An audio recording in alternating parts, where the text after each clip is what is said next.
Vamos fazer uma revisão sobre linguagem.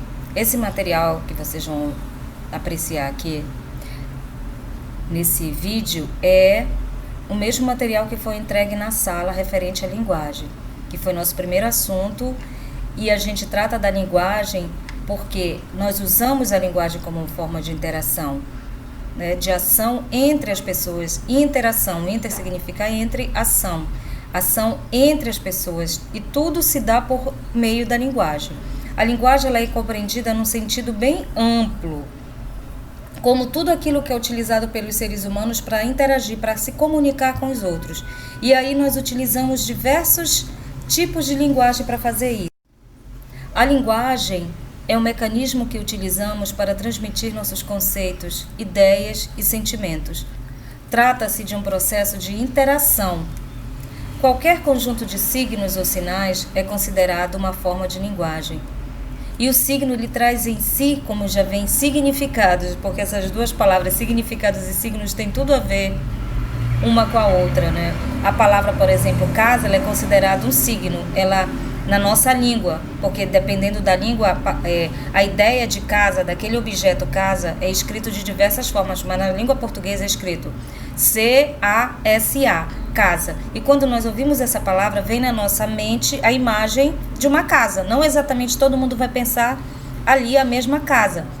Então o signo traz em si essas duas ideias. Uma que é o significante e o significado associados.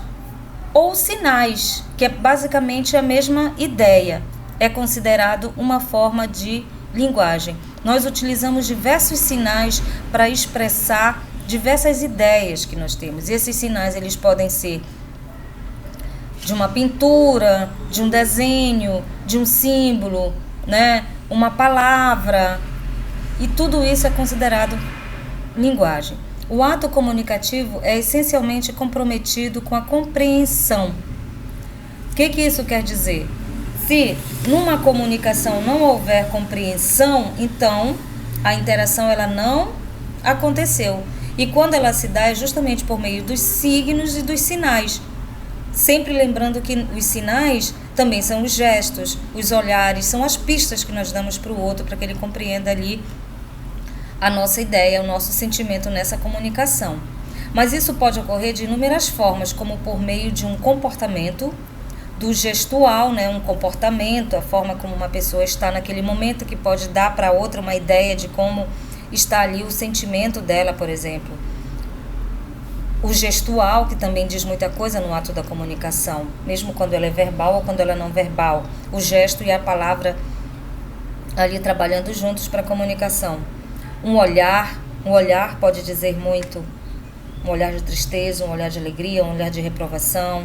E até mesmo por meio de palavras. Tipos de linguagem e suas variações. Nós falamos então de uma linguagem, a gente pode compreender a linguagem no sentido muito amplo, e a linguagem é muita coisa, é tudo que foi realmente criado no decorrer de toda a história da humanidade e que serve e serviu como forma de comunicação, de interação entre as pessoas. Mas nós podemos pegar essa ideia de linguagem e dividir isso em tipos. Então nós podemos falar de uma linguagem verbal, e aí essa ideia de amplitude ela se restringe mais à ideia da palavra, né? Porque o verbal está ligado aqui à palavra realmente. Então a linguagem verbal ela é composta essencialmente por palavras escritas ou faladas. Então associem, lembram, verbal é a palavra, e a palavra ela se realiza escrita ou falada. E aqui eu coloquei como exemplo uma frase de William Shakespeare. Aprendi que são os pequenos acontecimentos diários que tornam a vida espetacular. William Shakespeare. O não verbal. Aí a gente pensa o não verbal como algo bem amplo, né, gente? Se o verbal ele se restringe à palavra e a palavra também nós usamos para comunicação, o não verbal é todas as outras formas de comunicação que nós temos. Então nós falamos daquele gestual, do olhar, dos sons, muitos sons têm significados. A gente pode pensar aí na música. Nós podemos pensar também nas partituras, como esses sons eles são representados nas partituras, nas cifras, essas imagens que vocês estão vendo aí. que é muito comum a gente perceber na porta dos banheiros masculinos, aqui indicando um banheiro masculino, por exemplo, ou algo relativo a pedestres, um cartão vermelho que tem um significado, a cor aqui, o gesto como o juiz se movimenta para apresentar esse cartão, e os nossos emojis que nós utilizamos tanto junto com a linguagem verbal na comunicação da internet, do WhatsApp, e eles têm aí a fisionomia desses emojis, os desenhos, os gestos com as mãos, aquilo que representa, que nós representamos nas mãos, representados aqui por figuras, por desenhos. E tudo isso aqui é um pequeno exemplo do que é o não verbal, porque a linguagem humana realmente ela é bem ampla e ela é bem complexa, mas a gente tem que entender duas coisas simples. O verbal é aquilo que nós usamos relativo às palavras, e o não verbal é todas as outras formas de comunicação que nós utilizamos, que não é o escrito ou o falado.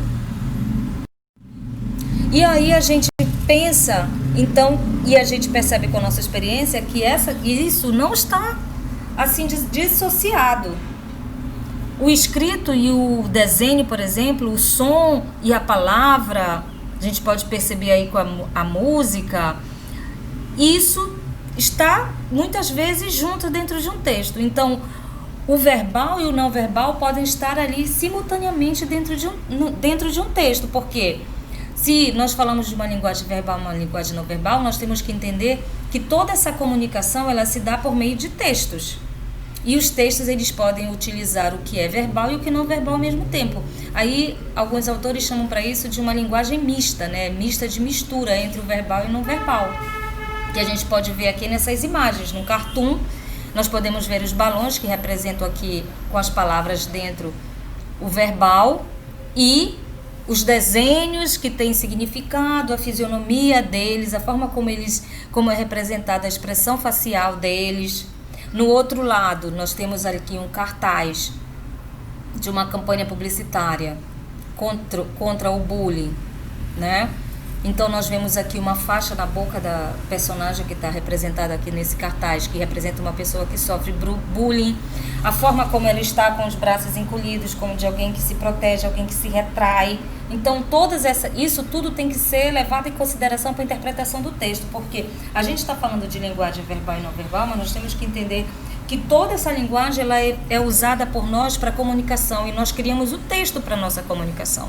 Textos verbais, textos não verbais, né? Não é? E textos que utilizam toda essa complexidade de signos, de sinais para a construção desse texto. Vocês podem ver então que o corpo da personagem está com palavras escritas até em outra língua, né? Fat, que é gorda, hurt, que machuca, né? Então são palavras que têm realmente uma grande significação para a construção e para aquilo que o texto quer dizer, para o que o texto quer transmitir, utilizando a linguagem. Então é preciso do desenvolvimento da leitura, porque o que nós fazemos quando nós vamos então interpretar essas linguagens, sejam verbais ou não verbais, é realmente tentar decodificar o que esses signos representam e como eles trabalham junto para um sentido maior que é representado no texto, para nós chegarmos a interpretações.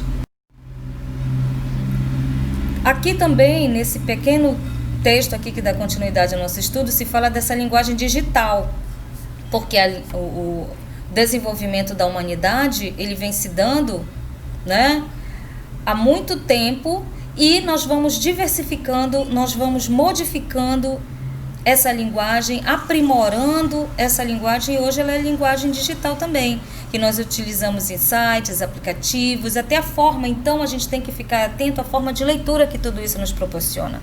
Como talvez a leitura ela vai se tornando cada vez mais complexa, ou a partir dos signos, dos sinais que são apresentados nos textos, como a nossa leitura ela tem que ser direcionada, a nossa atenção sobre o texto, para tentar compreender o que esses textos significam. E aí estão aqui algumas referências de onde foram buscadas essas imagens e o texto que foi utilizado aqui nesses slides. E aqui a gente termina essa revisão sobre a linguagem, que foi o nosso primeiro assunto, né, para trazer vocês novamente a pensar sobre essas questões da linguagem ou reforçar o que vocês estão estudando sobre a linguagem.